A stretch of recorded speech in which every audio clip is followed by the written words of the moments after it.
Hey everybody, CJ here.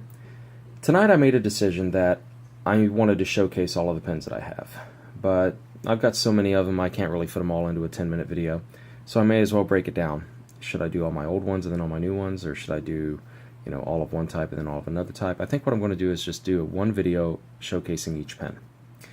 And the pen that I wanted to showcase tonight is this Aldo Sorrento that I have.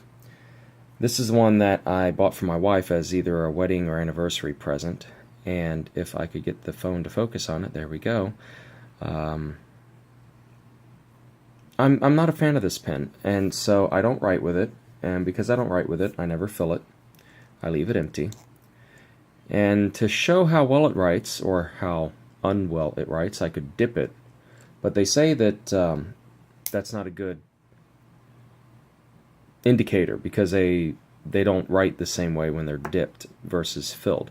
So I'm going to show you how I fill my cartridges, but that's assuming that you have a cartridge. You may have what they call an eyedropper pen. Now this is a disposable, but technically it's basically an eyedropper because the entire body of the pen is an ink reservoir. There's no bladder, there's no cartridge, there's no way to fill it. Now this particular one, you can, if you're careful, pull the entire feed and nib out in one swipe with a pair of needle nose pliers. As long as you grip it very well and you're very careful in pulling it out, it'll come out. And then you use an eyedropper to refill it. That's where they get the name Eyedropper Pen. However, I've already refilled one Varsity, and frankly, they're just not worth the effort. I throw them away when they're empty.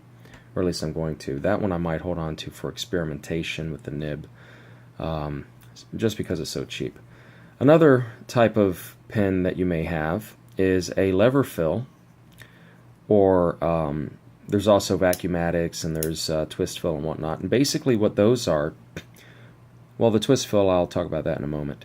But the lever fill, you essentially have inside the pen a bladder that attaches to the feed, or the section here. I do not have one of those bladders, obviously.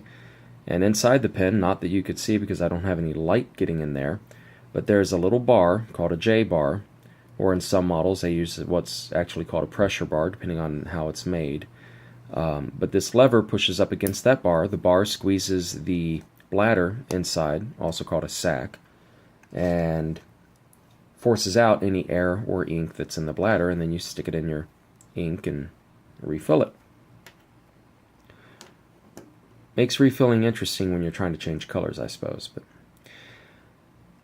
there's a couple of variations on the theme. You also have cartridge converters like this one here that came with my Pilot Metropolitan. This basically demonstrates the J bar that the lever inside a lever pen would push up against. And of course this fits over the section that the nib is into. Squeeze it, stick it in your ink, and then you release it to have it essentially form a vacuum to pull the ink up through the nib into the sac. But I've never used one of those, so I don't know how well they work.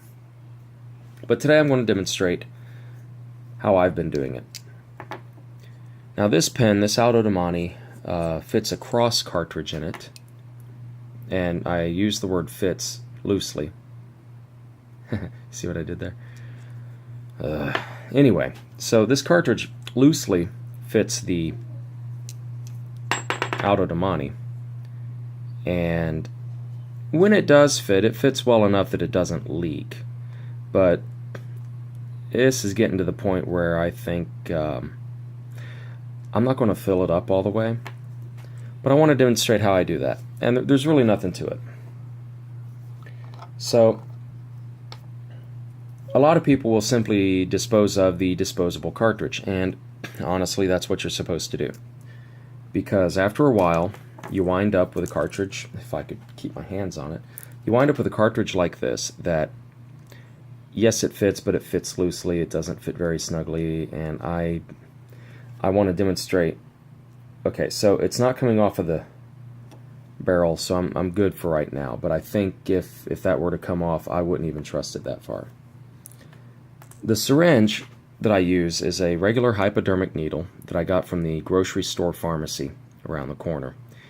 And recently I have taken a triangular file, a little jeweler's file. I'll show you mine here.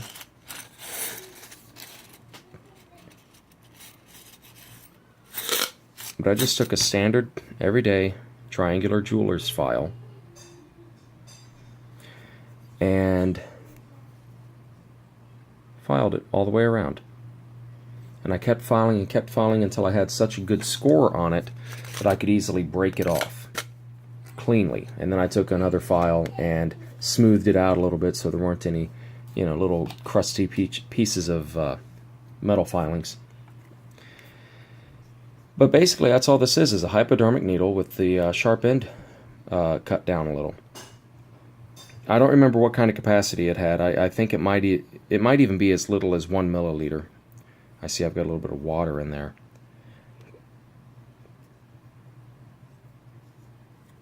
And I've got no way of getting rid of it, which is a problem with these, right? Good thing I don't care about the pants I'm wearing, right?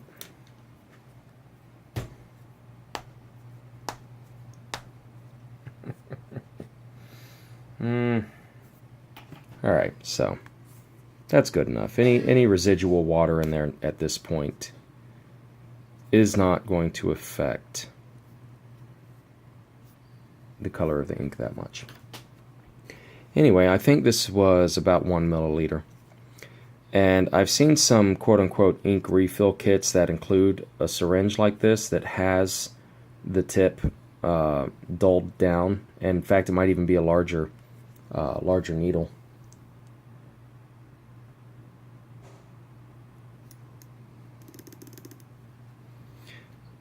And I don't know what they cost, but this one only cost me 25 cents and a very, very small amount of work. And if you don't have young kids or stupid idiots hanging around your house, and it shouldn't be an issue if you have a point on it. And honestly, I've had small kids around my house for years, and I still had this needle. It was never a problem because they were never around it. They were never anywhere near it. Now, you see how much mess I've made? You see any ink on my hands?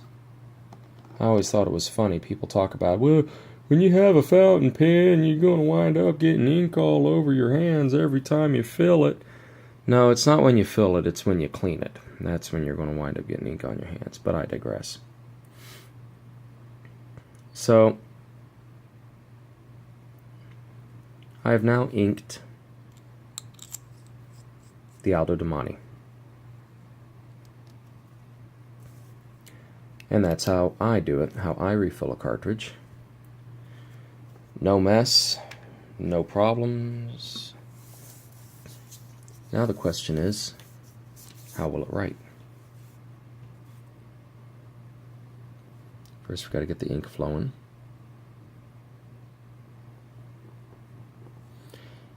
I think, I don't know, it's an hypothesis, but I think that if I start it in the middle and rock clockwise and counterclockwise while applying pressure, what I imagine is happening is the tines are doing this, right? Which I imagine would work the ink down between the tines better, especially on a pen that doesn't have a breather hole. This one does, but again, I digress.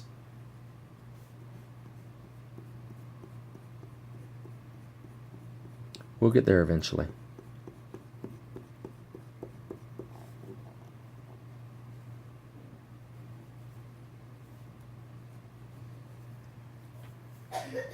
Well, maybe not.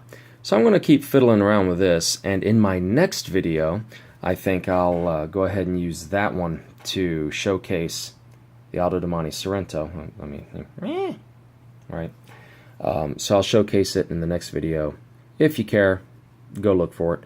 And yeah, I'm going to keep fidgeting with this until I get it to write. Until next time.